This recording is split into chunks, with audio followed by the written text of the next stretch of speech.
Prince Philip. Yes, they can say whatever they like because they have no constitutional responsibility. So I think one must be very clear about that. Thank you, Dr. Tony Tan, for clarifying.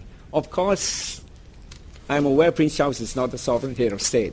But I was saying, mentioning Prince Charles as in the next breath I mentioned the princess. It's just somebody high up there to show empathy to the people. Empathy for the problems of the people. And I cited the example of Prince Charles because, well, he did talk more than the Queen, but that's, yeah. Okay, may I have my say now? Now, if the president is appointed by Tony or Cheng Bok, I won't be appointed. But if it's elected by the people of Singapore, if the president is appointed by Cheng Bok or Tony, then I'm out. I can't appoint you. Right, if. But I'm elected, the president is elected by the people of Singapore, and they will make the judgment whether or not they would like to have a president who can be their voice to represent their views. Now, I have full respect for Parliament, and if Parliament executes its role well in reflecting the wishes of the people, then there's nothing much that needs to be done by the President. But we do know our structural issues in Singapore. A Parliament that is dominated by one party, the party whip, to the extent that some of these very serious issues were not understood by ministers and by the Prime Minister until a few days before the general election. Now, these are the facts that we have to recognize. So if we're going to depend on Parliament, I hope the new Parliament will be more active. And also, we need a Parliament that has more active debate. These issues have to be debated more actively in Parliament, and we need members of Parliament to be spending more time in their role as lawmakers, representing the views of the people. So we should have, I hope in the future, MPs that are not so senior, carrying so many jobs in the corporate sector or in the professions. So this, I would like to respect the role of Parliament, and if Parliament can do its job, that's fine. Now, I also want to say that in solving problems, we need a more constructive approach. Now, we have to identify the problems, and we have to find the means to solve them. And if I were the President, I would like to play a role in helping the government to identify the problems, and even with representing the views of the people, have that taken into account in the formulation of the policies. Yeah, I was tempted to reply him as an ex-parliamentarian. But I think I want to refocus on this subject because we are all talking about the powers of the President. I think so far we have been talking about all these executive powers. We all fully understand. It has been mentioned by Tony and so on. But I think the President is a symbol for Singapore. And any head of state should have some inherent powers within that carries with that position. For example, I want to be consulted as a President. I want to be able to report wrongdoings. And I also want to encourage, for example, all the social issues. I want to champion, for example, charities, sports. Now, this is the inherent role of the President. And also, yes. Okay, let's say there's a rogue. The cabinet has made something which I think is really wrong. It's not in the interest of Singaporeans. I cannot seek the cabinet decision. I cannot say, can I now report this to the people? Of course, the cabinet is not going to allow me. So that at this type of situation, I will have to avoid the cabinet. I will go straight to the people and report it. I think that's my role. Or else, what the hell, they vote me in. So that is the position I'm going to take. I think the question of encouraging all these social causes, I think it is also part of the inherent role of the President. And of course, warning. For example, decisions that are made. And I think the decision is going to work adversely for Singapore. It is the right of the president to warn. But I cannot veto it because I know it's within the constitution. I cannot act on it. But if I don't veto that, I think, I mean, if I don't warn, I will warn. I will warn about this decision that's going to affect Singaporeans.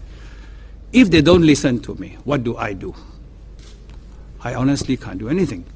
But it will be reflected again in the next general election, because my role is quite clear. Will you be doing the warning privately or publicly? Of course, in the private. Well, there's nothing to prevent the government, the president, from doing that. I mean, Yes. That's why I want to say these are some of the rules that I must be very clear about. Okay. Okay, I want now to move to your particular position, your campaign, and what you have said so far about what is it that you want to do with regards to this election. Again, I'll be directing the question to each one of you individually. Let me start with you, Dr. Tan Cheng Bock. You have said that you want to be a unifying force in Singapore, especially given how divisive the general election was. So my question to you is, why do you think you can be this unifying force? Why do you think you can do this job, this unifying job, better than the other candidates? What have you done in the past which would make Singaporeans believe that you have special qualities in this area? Well, let me say I want to unify within this political diversity. I think we have this political diversity, and it's very clear. Now, how am I going to do it? I think I have to look for. I have to make sure that we are all talking at the national level. It must be above politics. At the national level, I will have to champion causes that will be able to attract the attention of all the various political parties. A simple thing, like let's say even football, as you all know, is something so unifying.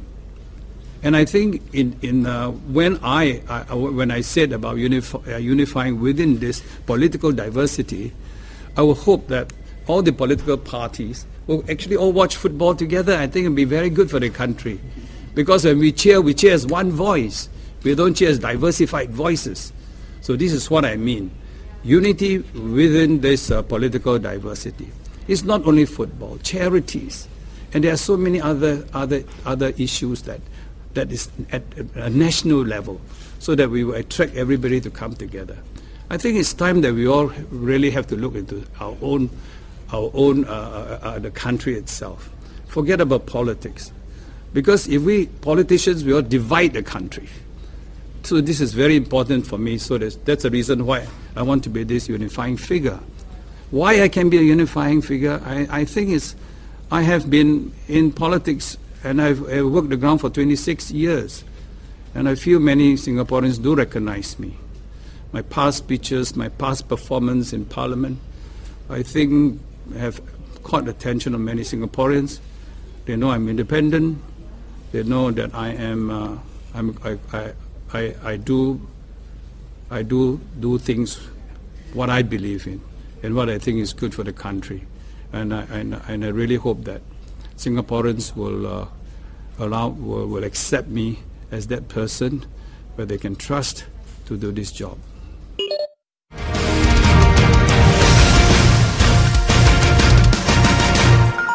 Can I move to you, GC?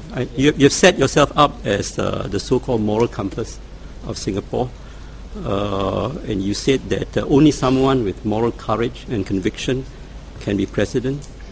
So my question to you is, what makes you think you have these qualities in abundance, and what have you done in the past to demonstrate that you have these qualities and can play this role of being a moral compass for Singapore?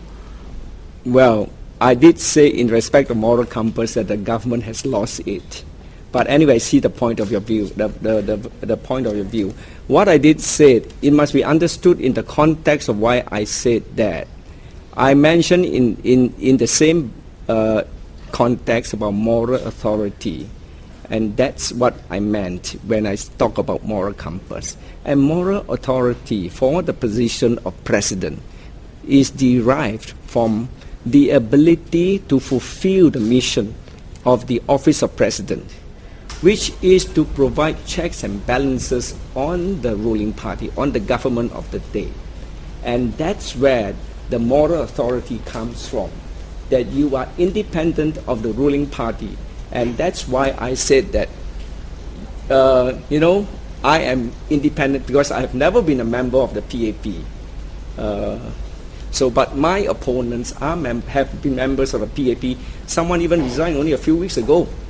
So there is strong emotional ties between the party, the former party, and him. Can these people really break off their emotional ties? They have been breathing, eating, sleeping, breathing PAP all their lives for the last 20 years. Can you expect them to breathe a breath of fresh air? Isn't it too much of them, to ask of them? So that's the way I see it. Moral authority deriving from independence. Mr. Tan, what is your track record, considering that most people would not have heard of you until the general elections? Well,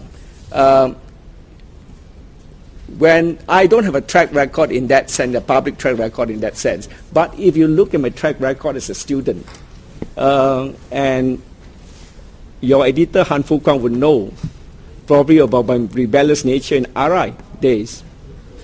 Yeah, vaguely. Vaguely. It was a long time ago. I was influenced a great deal by my family members, my brothers and sisters, who were active in the student movement of the 1980s against the colonial masters of Britain. They influenced me a lot. In fact, one of my sisters was a former branch secretary of PAP, Dr. To Chin Cha in Rocho. But of course she left it after she could not agree with the policies of the PAP.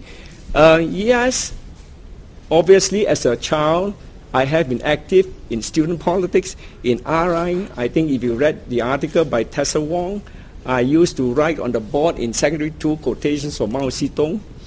And to my surprise, the teacher did not reprimand me, but took it up for discussions for compensation for essay writing.